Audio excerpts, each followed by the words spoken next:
Welcome back to Edu Steps, powered by Laddering Your Success, where we help you navigate life, learning, and leveling up.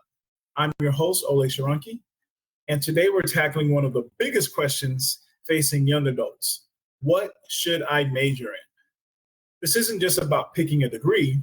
It's about charting a path when the future feels like an endless list of unknowns.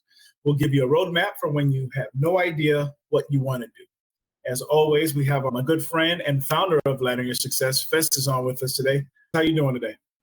Man, doing excellent. I love being here. Love helping students and ready to hop in and get it going. Definitely, man. So first up in our be no do model, we're going to take a be no do track to answer this question. This is a question that we've answered a couple times here in our going on 3 years doing our podcast, our in-person, our online mentoring. But in each time we've done that, there have been different things that have happened, different trends, different degrees that are offered, different sectors that are now popping up. It's like pickleball. I've been playing more time playing pickleball. Pickleball has just exploded. And when you think about it from all aspects, right? From a health aspect, right? This was maybe a year or two ago. One of our mentors was saying that the leading cause of injuries for folks 50 plus was pickleball, right? You got to think about it from an economic standpoint. Folks are building these pickleball facilities in warehouses, outdoor facilities, beautiful, fancy facilities, and they're just popping up. And so just like pickleball is popping up, new sectors are popping up. That means there's going to be new needs for them, right? And you're going to have certain skill sets that are required for those roles. We're going to talk about if you should just gear everything towards that particular sector or field, or if you should kind of hone in and kind of be a generalist and know how to deal with the skills that are necessary for that role or other roles or other sectors, right? So let's talk about the B. According to a 2021 study by the National Center for Education Statistics, roughly 1/3 of all undergraduate students change majors at least once. So that's 1/3 of undergraduate students change majors at least once. Of that 1/3 that change majors at least once, 10% of those students change their majors more than once. So I'm going to start by saying it's normal to not have all the answers right away. All right. As a matter of fact, I can tell you, you will never have all the answers, right? This is a very sway approach, right? As Kanye said to sway, you don't have the answers, which I will say in retrospect, Kanye did admit that sway did actually have the answer. He was just too stubborn and prideful to admit that. So we're going to clock that in there, right? I love it. But it's not normal to have all the answers right away. We need to be open. Young people, you got to be open to exploration. And I'm not talking in college. I'm talking before college. I'm talking in middle school. You got to be open to exploration. You have to be curious about yourself and the world around you. You need to embrace the idea that your first choice isn't your last choice, right? So Festus, question for the group. What should students be in order to navigate this uncertainty? Because it can be overwhelming. Just imagine, Festus, senior year of high school, when you were in high school, if someone would have been like, yeah, you need to go to occupational therapy assistant school, or you need to come to that. And they're like, why? So what should students be in order to navigate this uncertainty without feeling overwhelmed? Man, that is a phenomenal question, because I think sometimes, we don't know where we should put our mindsets. And I think the big thing is having an open mindset is the first thing, and then having a willingness to explore. So kind of be open, be an explorer, be willing to learn, be curious. All of those things, I think, put you in the space that says, hey, I'm willing to try different things on. Why do I say that? Because sometimes, depending on your background, if you're like, us, you got the immigrant background, and it's like, you will be a doctor, what I'm saying? You'll be a lawyer, you'll be an engineer. And then we're looking at the price tag and we're saying, hey, man, I don't even really like school that much. And, so I'm trying to figure it out, or, hey, man, I want to be great, but I don't know if I have the resources available to help me get there. And so sometimes that can be really challenging. So be open, be curious, be willing to learn. I think those would be the big things that I would recommend at this time. Definitely. Absolutely. Totally agree. And so my second question is, how do we shift that focus from a single final decision to a process of discovery? And I want to delve a little deeper. I know I think part of the reason why it becomes really overwhelming for a lot of our young folks is there's this notion of like, there's a finality to finding a major or to declaring a major. Right. And my mind goes to like the student who's like, well, they told me I had to put something in. And if I don't have something, what am I going to do? What classes? Because they need to know the path I'm going to take. So they just pick something and put it in there. How do you take it from that idea of saying, yes, you're putting this in for now. This may not be the final decision, but how do we shift that focus from it being a final stamp decision to a process of discovery? Yeah, I think you got to look at talents, skills, and abilities, right? So one, can you list your talents? Can you list what you're good at? Can you list your skills? Can you list your abilities? Can you make a list that shows your talent, skills, or abilities that match the career that you're looking to do? If you can't do those things, then that's a good indicator of discovery, right? Is a good indicator of saying, hey, if these careers have these things, then let me go out and discover if I have those things to match that. You know, I remember a good friend of mine, you know, a lot of people were getting on him at the time. His mom was getting on him. And just people kind of in general, because it's like, yo, you know, you 25, man, you kind of messing up. And he took a job and that was doing like, it was some kind of outdoor work where they were doing almost like surveying and measurements. And I remember him coming back from work one day because it was supposed to be like a short-term deal. And he said, man, you know, I have ADHD. And with my ADHD, I really enjoyed the fact of being outdoors. Yeah, there was a lot coming at me, but because of my ADHD, it worked out and the job was done that day. So I could tell if I accomplished something or not. And he was like, he used to work in like call centers and things like that. And he was like, he couldn't tell if he accomplished something or not.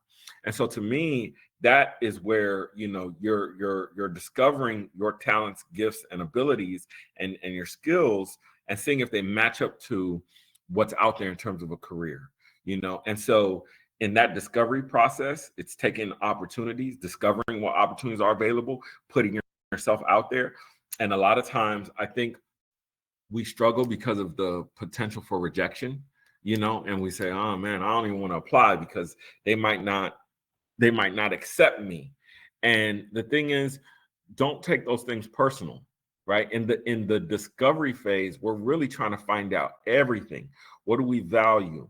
What are our principles? What principles work? What principles don't work? You know, all of those things in the being and in the knowing of ourselves, we're trying to discover all of those things. And then after that, we could develop them. So great question, Olay. Absolutely. Thanks. Great answer.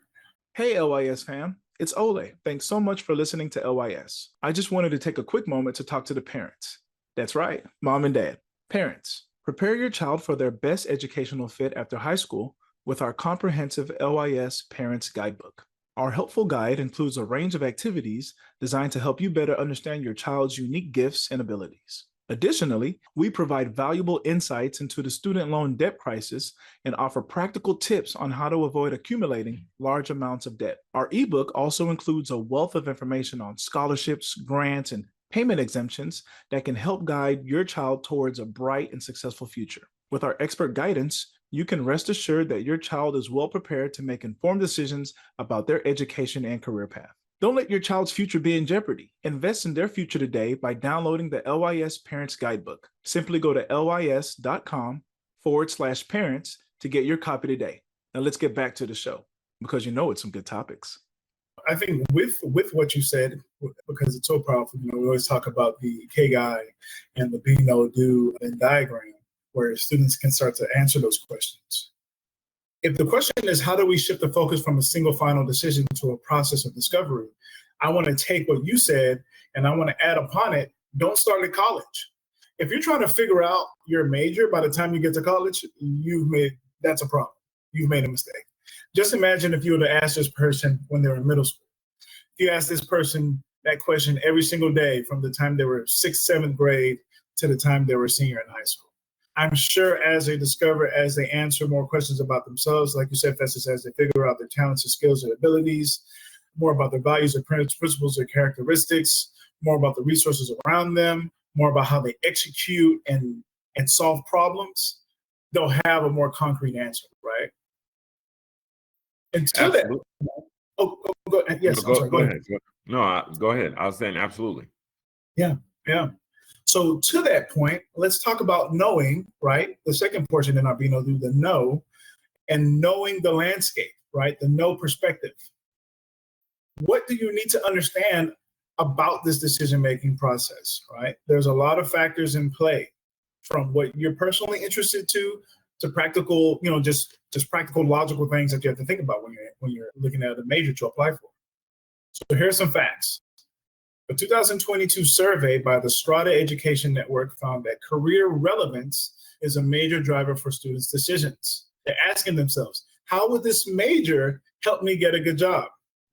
Sound familiar? However, the same survey found a disconnect with many students feeling unprepared for the workforce despite their degree.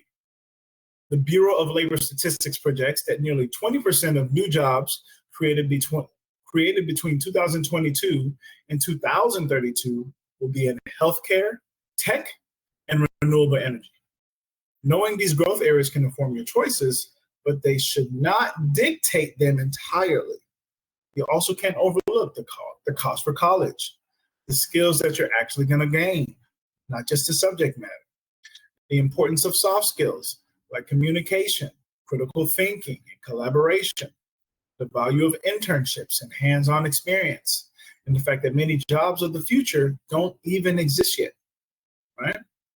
So, question, Festus, how can a student test drive a major or career path before committing to it? Man, I love that. And that goes into, again, the development piece. So the big thing about development is trial and error. You could be developing certain skills, certain abilities for decades. It's if you're one of those people who were, I think it was Outliers, is the name of the book. I didn't read the book, so I don't want to go too much into it, but they talk about what does it mean to be a master at something, and it says you need to do 18,000 hours. So if you think about that, or is it 10,000 hours or 18,000 hours? I can't remember. It's either 10,000 hours or 18,000 hours. And if you think about that, you say, man, that sounds like forever. That sounds like such a long time. And if you were to boil it down, I think it was 2 years. And so there's some people who've done different math on developing skill sets, and they say to develop a skill set where you are competent in the skill set, it actually takes about 18 to 20 minutes a day. And so the thing is, when it comes to who we are in terms of our career and our value in the marketplace, because again, sometimes we get on this thing about everybody being equal and things like that, and I do believe everybody's equal in their souls, but not everybody's equal in the marketplace. And that's a reference to Jim Rome. Shout out to Jim Rome, RIP. You know what I'm saying? And so the thing is, when you really sit down and you look at it and you say, well, why is this person getting paid this and that person getting paid that? Is because that person has developed the skill set in such a way that, number one, they start to understand in the market where they need to maneuver to get the most out of it. So that means when you're on campus, are you playing video games or are you in the club that's associated with the major that you're trying to do? Are you in the professor's office asking questions, during the open office hours, or are you at the frat house? I'm not saying you can't do both, but oftentimes we a lot of times when it comes to this education things, the way we get finessed is that we take the American pie approach to education, And education is one of the only things you could get sold where there's not a predetermined outcome, right? If I go to buy a phone, I know if the phone works or not just by sitting down and using it. I could tell you in 10, 15 minutes. I'm like, oh no, this ain't don't work. It ain't worth my money. Or let me call and send it back to the store. Well, in education, you could go to school for 2, 3, 4, 5, 6 years and not know if you're any good. So this is where getting out, volunteering, getting out, taking internships, getting out, just practicing your skill set. If there's something you learned, just practice it. And I'll talk a little bit about healthcare because I'm from that space. When we were students, and we're trying to take blood pressure, we just sit down and, hey man, let me take your blood pressure. I'm gonna take, hey man, I'm gonna hear your pulse. Let me practice. Let me just keep practicing, taking a pulse, taking a blood pressure, checking an ear, all of those different types of things. And that practice over time, you'll say, okay, I'm off here. Now, this is where, again, the mentorship is important because that mentor could tell you, this is how you're off. This is how far off you are. This will put you on the right track. You see what I'm saying? So if you can't find those spaces necessarily to volunteer, find those who are close to those spaces. Do you have an auntie? Do you have an uncle? Do you have a cousin? Do you have a long lost relative? Do you have a neighbor down the street that will help answer these questions? And if you don't have none of those things, you need to take advantage of social media. Reach out to people on LinkedIn. I actually just seen a post for as a young person on LinkedIn that said, hey, shoot me an internship. I got these amount of hours. I'm trying to do something. You know what I mean? And that's valuable, especially if you're coming from a background like us, where maybe your family is a first generation. And so they're maybe a little bit more insulated into their community, so if sometimes when you're first generation or you're impoverished and your neighborhood, everything's about being in. They, there's kind of this concept where they hating on us, they this on us. There's this thing where people on the inside have a view of people outside that might not be true at all. You know what I'm saying? Oh, they racist, they this, they that, they this. And the reality is you don't know them people. So until you get out there and explore, don't get me wrong, you're going to feel some friction. It's not going to be comfortable. But in the long run, it's going to help with your personal success. I love it. What you just said, the last thing you said, I think was really powerful.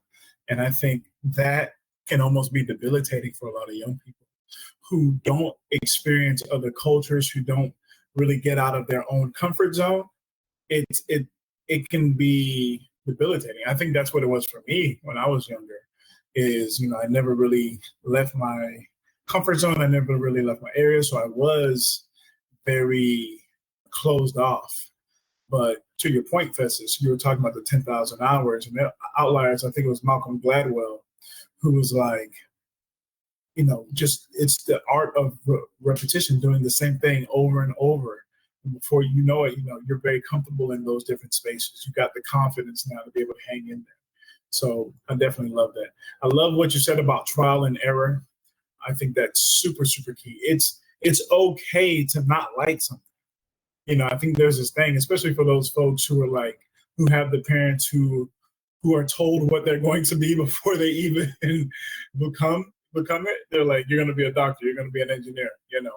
It's okay to not like something. It's okay to go out and try it and say, man, I don't know if this is what I can do. Sometimes there are other things that are aligned with that in that same field, but it's not necessarily doing the exact role. But, it's okay to not like something.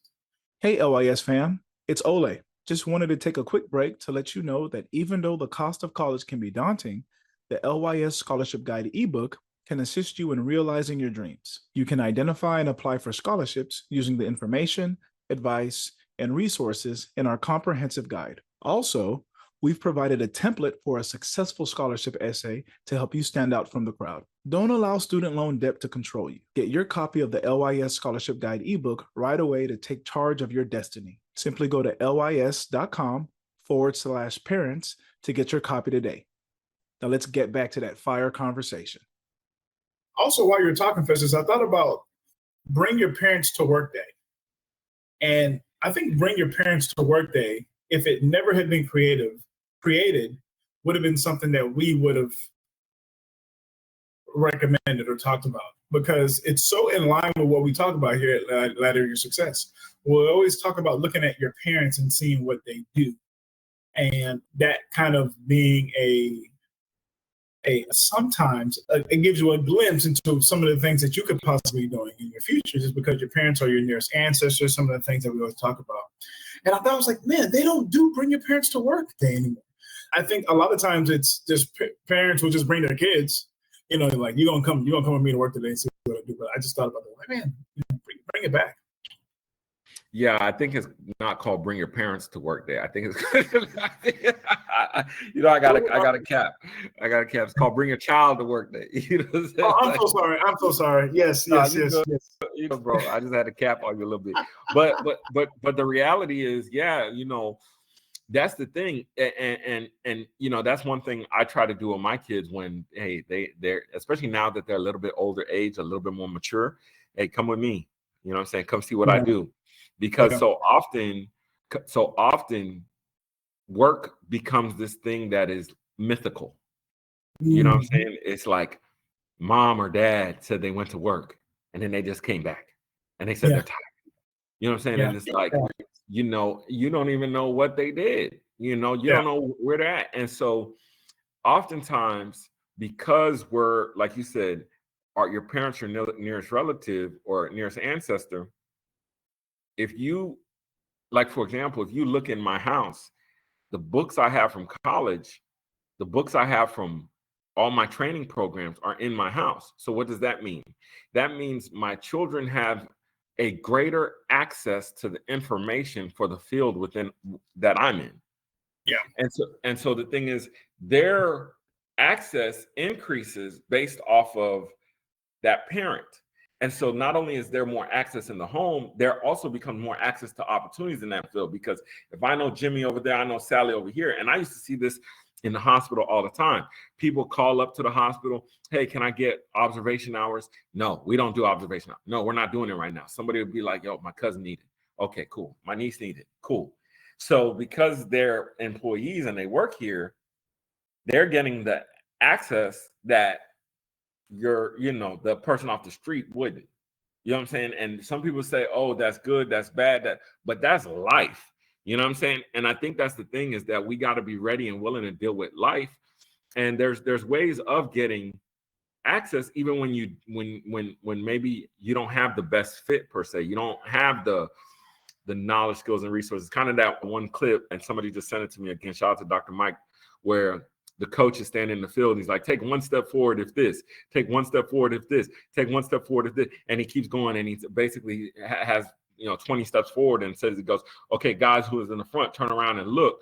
And you look back and it's all of these kids who, they don't know where the next meal is going to come from. Their parents working 3 jobs. They're, all of these things. And you got these kids in the front where it's like, oh man, I got advantages in life. And then the coach says like, yo, everything I named is something you didn't earn. It was given to you just based off of who you're born to. So think about that in life when you're dealing with certain people in certain contexts. And granted, the reality is when we come into the world, we none of us ask to be here. And so when you find yourself with your family and the resources that they have, oftentimes we could be a little bit myopic and just think everybody's life is like that. And that's where we gotta, have conversations with other people. Got to be willing to be open on both sides, right? And I would say this, just coming from my background and where I come from, a lot of times pride comes before the fall, but sometimes pride is why you never rise. So sometimes it's the fact that, yo, I love my hood, I love my set, I love my clique, I love my blah blah blah blah blah, and this ain't, you don't know where I'm from, you don't know me. And the fact that you come in with that attitude and that approach, that's why you stuck. Because everybody from that hood, from that zip code, they don't have access to the things that other people do. So when you come in and you got the bravado and you got the, you know what I'm saying, you got that type of energy and you vibing in a way that other people can't get to know you. You know what I'm saying? And oftentimes the saddest part is we don't even know. A lot of times we don't even know why, because the thing is, that's how everybody is, and we think everybody's like that. And sometimes that's harder to fix than the person who comes from high class and they could dumb it down for a little bit. You know what I'm saying? Yeah. Anyway, let me chill, because we're really dealing with a problem of class. There was a Nigerian pastor. He said, listen, when you're in school, everybody's your classmate. Once you graduate, you find your class. Bar.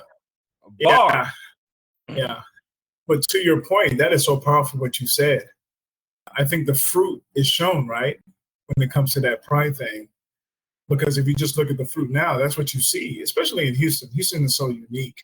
You do see a lot of people who were more advantaged. We would call them more advantaged, but they are able to, in a way, dumb it down or bring it down from a class level, which is why you'll be like, you got folks who lived in, the higher, the better zip codes, the better areas, but they're still able to mix and mingle with everyone around. But you don't really see the vice versa, right? It doesn't happen as often, right? So I think that's a powerful thing to think about and to discuss. All right. So now we're on to the last part of the be, know, do. We're on the do, talking about doing the work, daily choices that keep you grounded, right? So let's talk action. What steps can you take to move from clueless to clearer? All right. So some things you can do: take a self-assessment, right? Websites like My Next Move and the Myers-Briggs Type Indicator can help you understand your interests and your strengths. Talk to people, or talk to your people. Conduct informational interviews with professionals in fields that intrigue you. Ask them what they actually do all day. To your point, Festus, about the kids that's like, you just go to work and then you come back. Like, what are you doing in those 7-8 hours that I don't see? Right? And I gotta do, and then a question, another point, and then a question for you, Festus. Right? So explore general education requirements. Use your first year to take a variety of classes like psychology, sociology, a language class, a coding class, to see what sparks your interest. Festus, what are your thoughts on using that first year to maybe take like a psychology course, a sociology course, maybe a coding course, or a language course, to see some of the things that interest or pique your interest? Yeah, I think, the interesting thing is now we need to broaden our knowledge set. Before, everything was about, becoming a specialist. And I still think specialization is very, very, very, very important. But what's going to happen with the AI and the economy the way it is, like AI is not going to fully replace every single job. As much as people want to say that, no, it's going to enhance a lot of work. And even when you say, well, what about AI and robotics? I think that is going to be a big challenge, because with the AI, you have to think the human being, the design of a human being is astronomical. When it comes to AI and robotics, you got cameras, you got some sensors, but the human body, when you think about the nervous system, how the sensations on the back of your neck and on your lips are far more sensitive than, for example, your palm, or the back of your palm, or the soles of your feet. Why is how we're wired, is how we're designed. And when you think about those things, you gotta have to embrace all of who you are, and all of your skill sets, and all of your experience, and all of your emotions. And some of them you got to work through, but that's what you bring to the table in terms of deploying your skill sets. So when you are deploying your skill sets in the workplace, you're trying to, when you're in school and you're saying, hey man, what classes should I take? What groups should I be a part of? Or let me try to actually apply what I've learned and I'm learning. Right? You got to bring in all of those experiences, because the thing is that robot, once it comes off the factory line, yes, it's going to have the data, you see what I'm saying? But it's not going to have the experience. You see what I'm saying? Data and experience is two different things. And yes, they're going to be able to feed in a lot of different data, but the human touch, care, emotions, those different types of things, the robots just aren't going to be able to do. And so this is where that SEL component is key. This is where the, again, executing with excellence is key, right? Is to say, hey, listen, even though the work I'm doing has changed significantly, because even everything from building houses, they're 3D printing homes, and they've been 3D printing homes for the past 10 years, and it's now starting to scale up. When you think about that, it used to take 20, 30 people to build a house. Now they're able to build the same house with 6 or 7. So that means something, and it should, to a certain degree, mean more homes, right? But we won't get into the politics of it all and the policy of it all, you know what I'm saying? But as you go to deploy your skill sets, be ready for constructive criticism, constructive feedback. Okay. Right now, if I was to be able to get in a time machine and go back, I want as much constructive feedback as possible. Now, it's one thing of people being critical, right? Oh, you ain't never gonna be nothing. You ain't never gonna be good. You ain't never gonna nothing. A lot of times people talk like that because those people are failed themselves. And when they fail, they try to bring other people down with them. It's just the reality. And I know sometimes it's like, yo, my mama talk like that. Well, your mama probably is dealing with some issues. Okay. I'm being honest. You know what I'm saying? I'm being honest. And because she has not dealt with those issues and overcome those issues, she's probably doing what's called projecting. And so when you're talking about what courses should we take, there are common things that everybody has to deal with. You know what I'm saying? So psychology, you're going to work around people. People have brains, minds. That's psychology.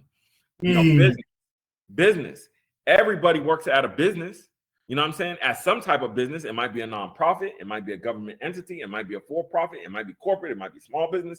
Everybody works at a business. So take a business course, right? Because if you know what the bottom line is and the business, what the goals of the business are, it's easier for you to help support that business and provide value, right? Everybody needs to take a finance course, right? Everybody's talking about financial literacy. But the thing is, you have to understand, some people now they say, oh, get paid what you're worth. You know what I'm saying? They're online, get paid what you're worth. So you go to the job and you say, you know what? I need $150,000. And it's like, okay, so if that job does that and gives you 150 and there's 100 employees there, right? And now you're at $150 million for payroll. That don't make no sense. And if you're making that argument and AI is sitting right there, guess what they're gonna do? You know what I'm saying? So this is where you have to understand and be able to have conversations. Take a communications course. This is again where I think that having a broad knowledge base becomes key. And so some people, it's better to go through college and get that multidisciplinary degree, right?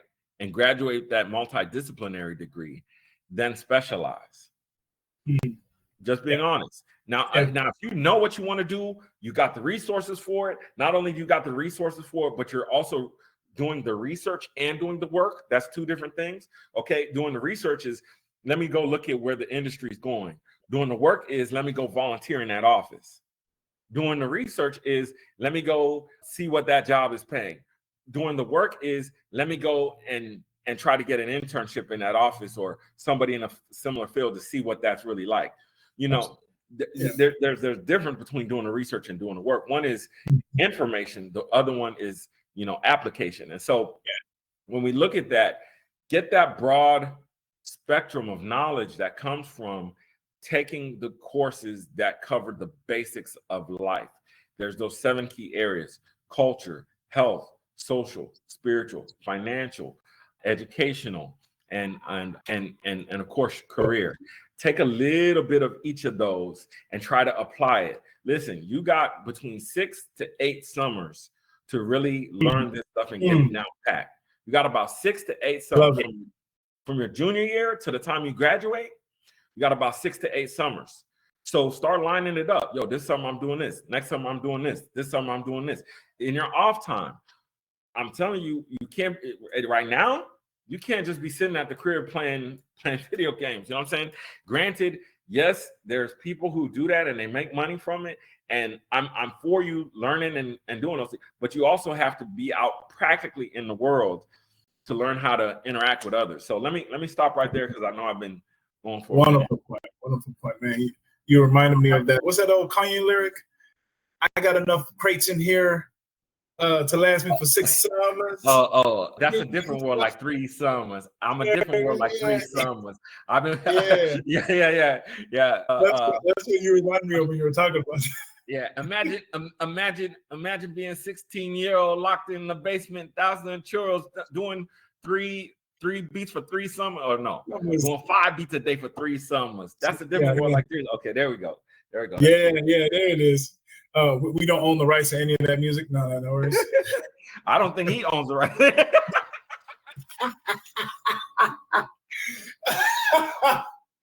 Oh man. Hey, that's a different world for real. All right. So I think as Festus said before, seek out hands-on experience, right? Volunteer, get a part-time job, join a club related to a potential field. This is the best way to see if you actually like the work. And of course, connect with your career services and academic advisors. These are their jobs. They have resources and insights to help you. I think a lot of times, seniors, juniors, there's so many of y'all, and they can't get to all of y'all. Trust me, I've met a couple of them. They are overwhelmed because there are so many students. You got the students who, you always hear about the student who has like $1.3 million. That student's on top of it. You got this student over here who's got, 8 Ivy League acceptance letters. And then, you got those students, and then you have the meat of the students who are just kind of twiddling their thumbs. You got to take some steps on your own. This is the time where you start learning that independence and looking out for yourself, right? So remember, your major isn't just a label. It's a tool for exploring your purpose. Ask yourselves, what problems in this world do I want to solve? What kind of impact do I want to make on this world? Who do I want to become? Your major is not who you are. It's just one chapter in a much larger story. So many students come into adulthood feeling like a major is a lifetime sentence. But this is the moment to write a new story. You are the author of your career journey. All right. So folks, if this episode gave you some aha moments, don't let it end here. Join our Edu Steps WhatsApp group or our Ladder Your Success WhatsApp group to talk more about majors, careers, and the journey of self-discovery. Student is not just for students, it's also for parents and teachers. We're going to be coming up with that soon. More info we'll let you know about it when that becomes official. But right now, send us an email at info@ladderingyoursuccess.com to get more information for the students on the WhatsApp group. This has been Edu Steps with Olay Shorunke. Thank you so much. If you love what you heard, please subscribe, like. If there's something you want us to hear us talk about, be sure to send us a comment, and we'll definitely add that into the things we talk about. Until next time, make sure you walk in purpose, nourish your potential, and level up your life. Festus, close us out with a phrase that pays, my good sir. So listen, there are legitimate excuses for not going to college. There's no excuse for not getting an education. We appreciate you for being here, and we'll catch you on the next episode.